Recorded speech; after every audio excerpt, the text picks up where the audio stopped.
자, 여러분들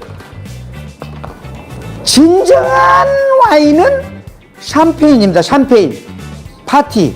그리고 사실은 지금 우리나라에서 최고 유명한 이 바들이 있죠.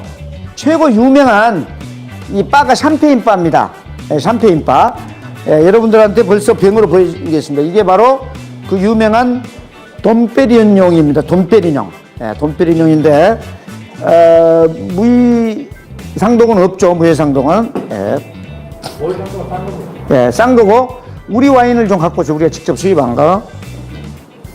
자, 이 샴페인을 알아야 와인을 아는 거죠. 그래서 사실은 지금 이 코로나19에도 들어갈 자리가 없을 정도로 많은 데가 청담동에 가면 샴페인 바가 몇 군데 있어요. 사실 20, 30대들, 10대들이, 20, 30대들이 가기 때문에 우리는 가면 쫓겨나죠. 못 들어가는 데인데 저는 몰래 이렇게 빵 모자 쓰고 한번 들어간 적이 있습니다. 사장 백으로. 자, 이게요, 파리하고 가까워요.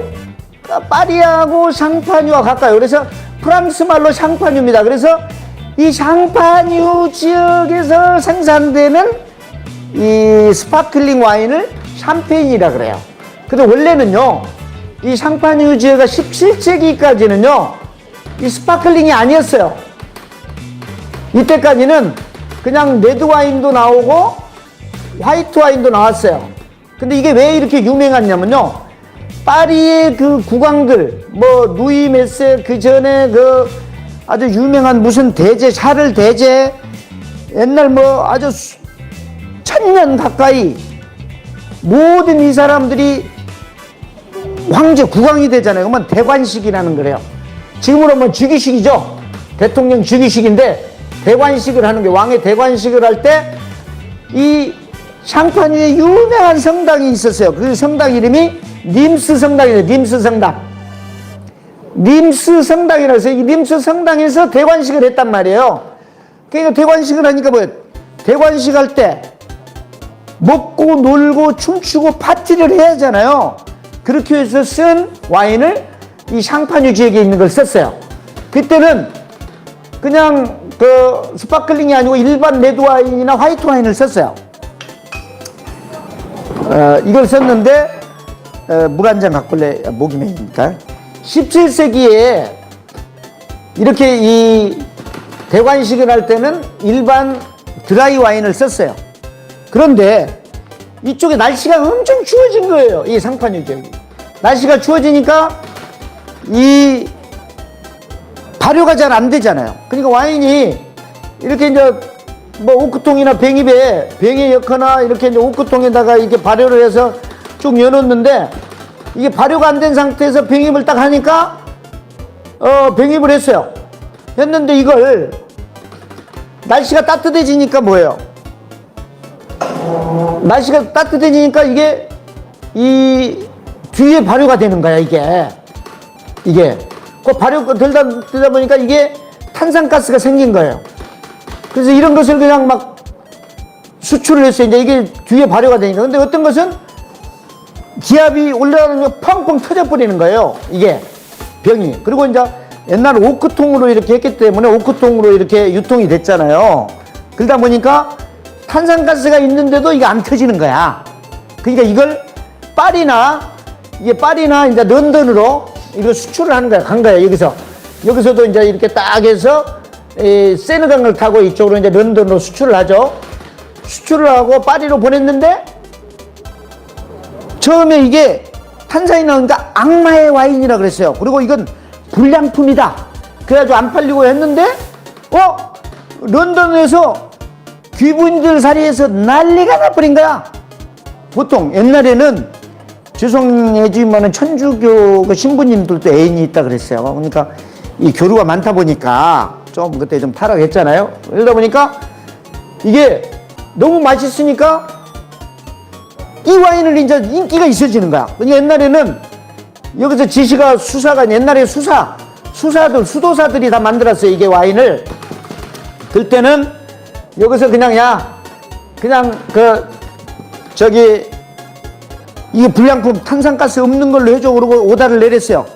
그 참나 머리 아팠죠. 근데 뒤에 이게 계속 가다 보니까 이게 탄산가스 이제 맛있잖아요. 탄산가스가 사이다가 맛있잖아요. 그리고 단맛도 좀 있잖아요.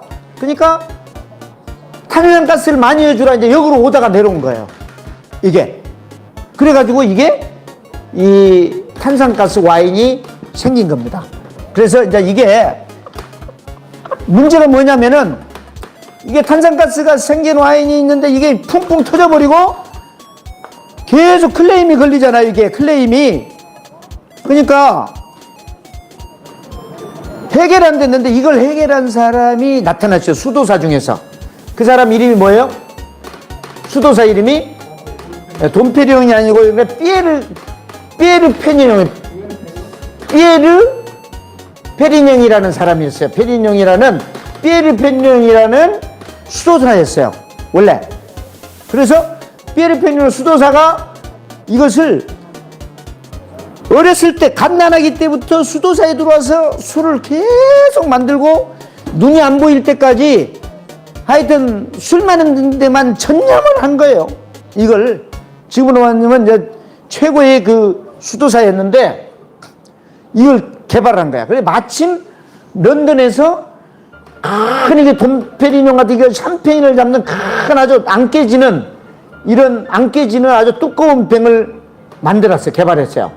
그리고 여기에 이 선원들이 오면서 배가 이렇게 왔는데 스페인에 이게 저 스페인 에스파뇰이라서 배들이 왔는데 배들이 이렇게 세느강을 타고 쭉 왔는데 모든 게 프랑스 문화로 돼 있잖아요. 그 배에 그 옆에 붙은 게 전부 스페인에 엄청나게 참나무가 많기 때문에 참나무 껍질이 보니까 소프트한 거예요. 그래서 이걸 가지고 푹 눌러가지고 이때 코르크를 개발한 거야. 이 피에르 페리뇽이라는 사람이.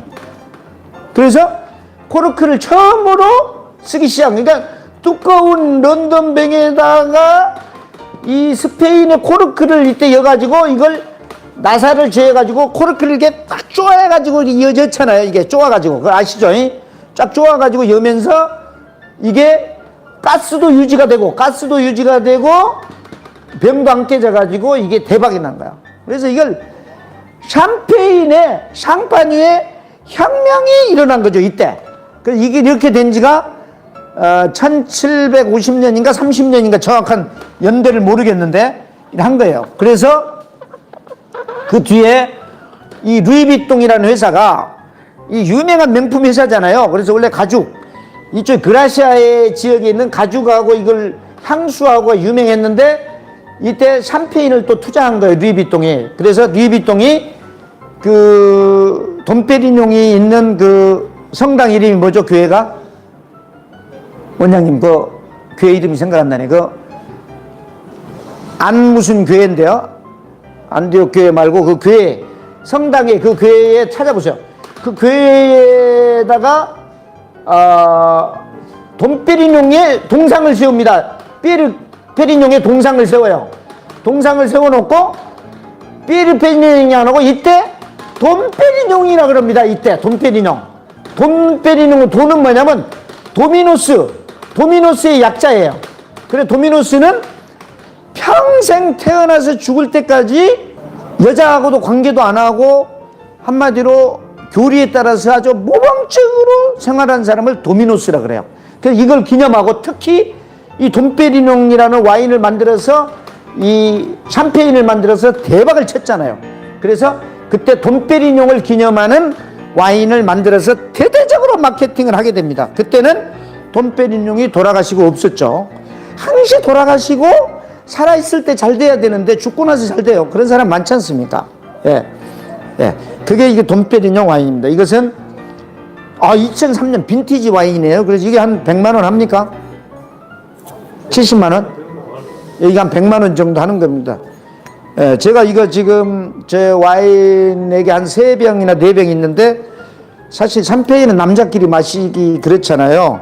특별히 제가 오늘 저한테 이 강의를 듣고 돈페리뇽 강의를 듣고 댓글을 남긴 여성 원우를 초대해서 분명히 여러분들 졸업하기 전에 제 707호 그 유튜브 우리 방이 있어요.